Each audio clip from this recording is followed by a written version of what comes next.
Bienvenue dans un œil sur les médias avec Karim Yayaoui. Bonsoir Karim. Bonsoir. La Tunisie reste au cœur de l'actualité sur le net.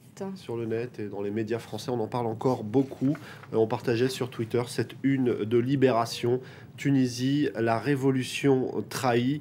Le Monde aujourd'hui titrait sur la Tunisie également avec cette une, l'assassinat qui met la Tunisie en danger avec cette rue en effervescence. Et puis du côté des médias tunisiens, évidemment, on en parle avec le journal Le Temps, avec cette une, un tournant grave. Le Temps qui, dans ses pages intérieures, se pose la question: est-ce que la mort de Chokri Belaïd ne va pas marquer le début d'une série de meurtres planifiés, une violence politique omniprésente, comme le souligne la blogueuse Amira Yayaoui sur son compte Twitter. Elle écrit aujourd'hui à l'UGTT des SMS, des mails, des appels au standard avec des menaces de mort. L'UGTT, c'est la puissante union générale des travailleurs tunisiens qui a lancé un appel à la grève générale. Mais à cette violence, on peut mettre en face cette image qui a été largement partagée sur les réseaux sociaux, l'image de la veuve de Chokri Belaïd, une image où on la voit défier finalement ceux qui ont tué son mari avec ce geste de victoire. Elle porte des vêtements colorés, elle n'est pas seulement en deuil parce qu'elle continue de se battre aux côtés des Tunisiens qui manifestent avec elle. Et puis évidemment sur les réseaux sociaux, on a mis côte à côte cette image avec celle de son mari, quasiment symétrique, avec lui aussi en train de faire ce geste de victoire comme un hommage.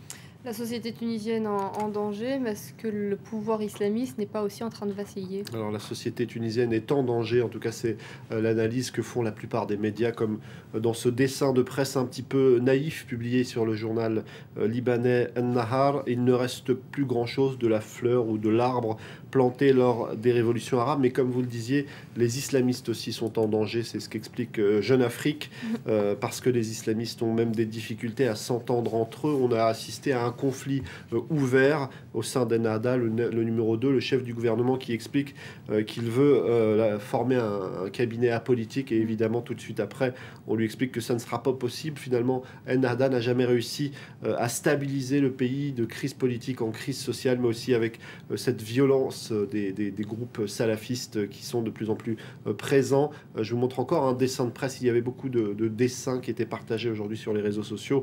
L'État parallèle, celui des islamistes radicaux qui sont côte à côte avec le gouvernement tunisien. C'est une des critiques les plus récurrentes aujourd'hui sur les réseaux sociaux. Et effectivement, Ennahda est franchement critiqué. Très critiqué. Et du côté du voisin algérien, on ne prend pas de pincettes avec ce dessin de dilemme pour le quotidien Liberté. Les islamistes passent à l'acte. Sur le site du journal El Watan, c'est pareil, on est très direct. On parle de la bête immonde qui a frappé en désignant clairement les islamistes, en expliquant, c'est Tayeb Belrich qui signe cet article et qui explique que les terroristes tunisiens ne doivent pas manquer d'armes et de munitions depuis la chute de Kadhafi. L'avenir est sombre à moins que la communauté internationale ne se penche sur la question en coupant les financements, parce que cet article pointe du doigt très clairement les wahhabistes d'Arabie Saoudite ou encore les Qataris, l'Algérie où le terrorisme est encore omniprésent. On se souvient de In Amenas, mais la presse algérienne aujourd'hui parlait d'une autre attaque terroriste d'envergure qui n'a pas eu les conséquences aussi tragiques qu'il y a quelques temps. Mais en tout cas, l'armée algérienne a repoussé une attaque particulièrement violente des islamistes qui ont carrément attaqué une caserne du côté de la wilaya de Khanchla. Karim, vous vouliez évoquer une histoire totalement différente dans votre chronique, beaucoup plus légère, qui prouve que dans l'effort, on n'est pas toujours très photogénique. Alors, on n'est pas toujours très photogénique. C'est ce que raconte le site Gawker. On revient encore une fois sur la prestation de Beyoncé lors du Super Bowl. Elle s'était donnée à fond. Elle avait montré les muscles peut-être un peu trop. Résultat, des clichés pas forcément très photogéniques. Du côté de certains sites internet, on fait même une compilation des clichés les plus moches de Beyoncé. C'est le site Gawker qui en parle, mais aussi ce site BuzzFeed, au point que l'agent de Beyoncé a même contacté ce site internet en leur expliquant qu'il fallait retirer la photo 7, 8, et puis je ne sais plus laquelle, une façon de dire qu'il y en a d'autres, des photos de Beyoncé, qu'il faudrait utiliser peut-être les plus jolies, mais comme à chaque fois, lorsqu'on tente d'interdire, eh bien, ces photos se répandent comme une traînée de poudre sur les réseaux sociaux. Merci Karim pour cette chronique ce soir dans Paris Direct. Vous restez avec nous, un journal, c'est dans à peine 3 minutes.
Nessie? Hey, kid. Kobe Bryant?